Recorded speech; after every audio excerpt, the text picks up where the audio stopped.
Class 10th में mathematics में बहुत इंपॉर्टेंट टॉपिक करने जा रहे हैं जिसका नाम है अज्यूम्ड मीन मेथड। क्या है अज्यूम्ड मीन मेथड, इसके बारे में हम देखते हैं। ये रहा आपके सामने, मैंने यहाँ पे मेंशन किया है अज्यूम्ड मीन मेथड। और ये स्टैटिस्टिक्स में मीन फाइंड करने के लिए हमारे पास एक मेथड है। लास्ट वीडियो में मैंने आपको बताया था कि मीन फाइंड करने के लिए हमारे पास 3 मेथड्स हैं, 3 मेथड्स आर देयर। जो सबसे पहला मेथड है उसका नाम है डायरेक्ट मेथड, जो मैंने आपको लास्ट वीडियो में बता दिया था कि डायरेक्ट मेथड कौन सा होता है। आज हम समझेंगे assumed mean method, assumed mean method. और नेक्स्ट मेथड हमारा step deviation method, step deviation method. और कल मैंने एक वीडियो भी डाली थी जिसमें आपने ये देखा था कि सीबीएसई ने कौन कौन से टॉपिक्स जो हैं वो आपके सिलेबस में से कट कर दिए गए, वो आप देख सकते हो मेरे चैनल पे। और जो स्टेप डेविएशन मेथड है ये आपको कैंसिल कर दिया गया, अभी आपके सिलेबस में से इसको कट कर दिया गया है। लेकिन मैं आपकी नॉलेज के लिए इस मेथड को एक बार आपको ज़रूर बताऊंगा कि आपको कम से कम ये पता चल जाए कि स्टेप डेविएशन मेथड क्या होता है।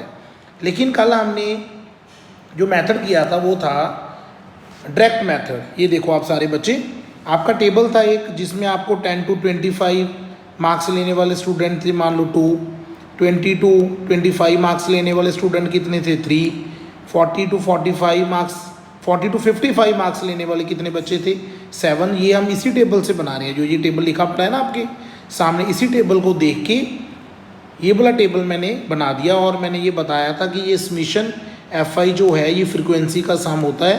क्लास में 30 बच्चे थे तो हमने 30 लिख दिया। उसके बाद जो क्लास मार्क्स थे, क्लास मार्क्स हमने कैसे फाइंड किए थे, जो हमारा क्लास इंटरवल होता है, जैसे आपका क्लास इंटरवल आपके सामने लिखा हुआ है, जैसे 10 to 25, तो आप क्या करो 10 + 25/2, इसको हम बोलते हैं क्लास मार्क्स। क्लास इंटरवल से क्लास मार्क्स कैसे बनता है, ये होती है लोअर लिमिट, ये होती है अपर लिमिट। तो इसका मतलब फार्मूला क्या बन गया हमारा फार्मूला बन गया lower limit plus upper limit upon 2। तो ये होगा 35/2, तो ये आ गया 17.5। तो ये देखो आपका 17.5। उसके बाद मैंने आपको कहा था कि आप इनका गैप देखते जाओ कि यहाँ पे कितने का गैप है दोनों में, 15 का। यहाँ पे कितने का गैप है, 15 का। यहाँ पे कितने का गैप है, 15 का। इसमें सभी में 15 का गैप है, तो इसमें भी आप 15 प्लस करते जाओ। ये बन गया 32.5, 47.5, 62.5, 77.5 एंड 92.5। जब आपने XI निकाल लिया तो आपने FI XI कर दिया। इसका मतलब आपने FI को XI के साथ मल्टीप्लाई करके एक नया कॉलम बना लिया, तो इसका सम कर दिया। इसको बोलते हैं समीशन FI XI। तो हमारा फार्मूला क्या था, हमारा फार्मूला था x बार फाइंड करने का, summation XI FI over summation FI। तो हमने इनको डिवाइड कर दिया, 1860 को 30 से डिवाइड किया, तो हमारा आंसर कितना आ गया था, 62 आ गया। तो ये मेथड मैं आपको करवा चुका हूँ पहले, और इस मेथड का नाम क्या है, दैट इज़ डायरेक्ट मेथड। और मैं आज आपको जो करवा रहा हूँ that's very important, that is step deviation, sorry assumed mean method. क्या है अज्यूम्ड मीन मेथड, देखते हैं। सबसे पहले मैं यहाँ पे क्लास इंटरवल्स लिख रहा हूँ। क्लास इंटरवल्स आपके 10 to 25, 25 to 40, 40 to 55, 55 to 70, 70 to 85 and 85 to 100। तो ये आपके क्लास इंटरवल्स हैं। फ्रिक्वेंसी आपके सामने है 2, 3, 7, 6, 6, 6, ये आपकी फ्रिक्वेंसी आ गई। XI वही इन दोनों का सम करके ये हो गया आपका 17.5, इसमें आप 15 ऐड करोगे ये हो गया आपका 32.5, इसमें आप फिर 15 ऐड करोगे होगा 47.5। ऐसे आप आगे आगे बढ़ते जाओ, 62.5, 77.5 एंड 92.5।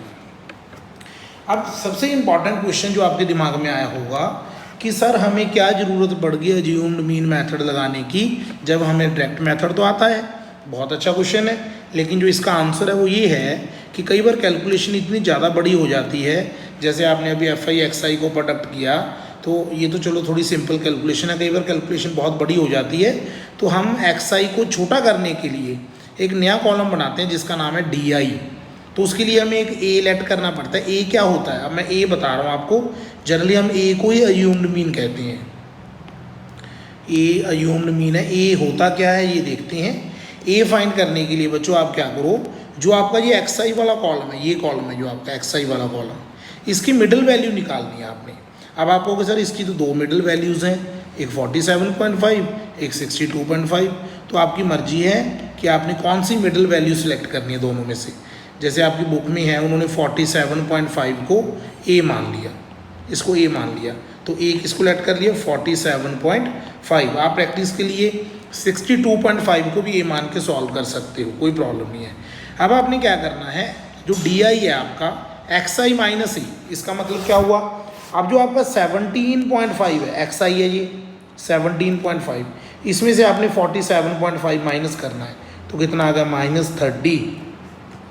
आई थिंक आपको समझ आ गया होगा इस चीज़ को, आप ध्यान से देखो, एक्स आई माइनस ए। अब ये एक्स आई वाले कॉलम से ही आपने ए सेलेक्ट किया और इसकी एक एक टर्म में से वो ए माइनस करते जाना है। जैसे 17.5 माइनस 47.5 कितना आएगा 30, लेकिन माइनस का। ऐसे 32.5 जो आपकी नेक्स्ट टर्म है 32.5, इसमें से आपने 47.5 माइनस करना है, तो कितना आ गया -15। तो यहाँ पे लिख दो -15, यहाँ पे आप लिख दो 0, यहाँ पे आप लिख दो 15, यहाँ पे आप लिख दो 30 और यहाँ पे आप लिख दो 45। मीन्स मैंने क्या किया, जो 47.5 था आपका, उसको आपने सभी में से 1 बाय 1 माइनस कर दिया। अब आपका ये किसका कॉलम आ गया, ये आपका डी आई का कॉलम आ गया। अब देखो आपकी जो पॉइंट्स वाली टर्म्स थी वो सारी क्या होगी, रिमूव होगी पॉइंट्स वाली टर्म।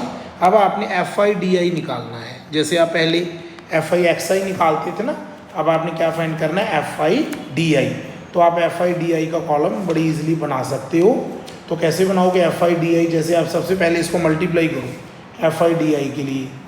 ये देखो अब एफ आई आपका कितना है 2, आपका डी आई कितना है -30, तो ये कितना हो गया -60।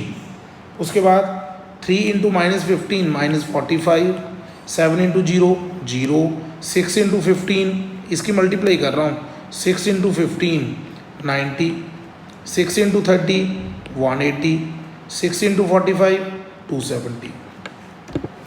आई थिंक आपको ये सारा जो मैंने बताया वो आपको क्लियर हो गया होगा, इसमें कोई आपको प्रॉब्लम नहीं होनी चाहिए। इसके बाद देखो आप ध्यान से, इसके बाद मैं क्या करवा रहा हूँ आपको। इसके बाद आप क्या करो, आप इसका सम करो। यहाँ पे एक तो आप एफ आई वाले कॉलम का सम करोगे। एफ आई वाले कॉलम को क्या लिखते हैं, समीशन एफ आई, वो आपका आ गया 30। यहाँ पे क्या लिखोगे, समीशन एफ आई डी आई। अब इसका सम कैसे करोगे, देखो अब दो टर्म्स तो नेगेटिव वाली हैं, कितना हो गया इनका सम, ये हो गया -105 प्लस, अब प्लस के कितने 270 प्लस 270 540, 440 435 आ गया इसका सम। अब आपने अकॉर्डिंग करके देख लिया ना, 435 इस कॉलम का सम आ गया। ओके, अब आपका एक फॉर्मूला होता है जो आपने याद रखना है मीन फाइंड करने का, वो होता है A plus summation F I D I over summation F I. तो ये आपका फॉर्मूला हो गया। अब जो वहाँ पे फॉर्मूला था, यहाँ पे देखो, यहाँ पे सिंपल था X I F I upon F I, लेकिन यहाँ पे A plus summation F I D I upon summation F I. अब आप इसमें वैल्यूज़ पुट कर दो। जब आप इसमें वैल्यूज़ पुट करोगे तो आप क्या ऑब्टेन करोगे, वो मैं यहाँ पे लिख देता हूँ, आप इतना नोट कर सकते हो साथ साथ। अब मैं इसको थोड़ा इरेज कर देता हूँ इस टेबल को यहाँ से, ताकि मैं आपको वैल्यू बता सकूँ कितनी आएगी। ओके, अब आप देखो X bar that is equal to A कितना है आपका, कितना माना था आपने 47.5, summation F I D I आपका कितना आया 435 ओवर समीशन एफ आई कितना है आपका 30। अब आप इसको सिंप्लीफाई करके देखो, जब आप इसको सिंप्लीफाई करोगे 47.5 और 435 को 3 से डिवाइड करोगे, ये आएगा आपका 14.5 और इसका सम उतना ही आएगा जितना आपका डायरेक्ट मेथड से मीन आया था। तो आपका डायरेक्ट मेथड से मीन कितना आया था 62 और यहाँ पे आपका अज्यूम्ड मीन से भी मीन कितना आया 62।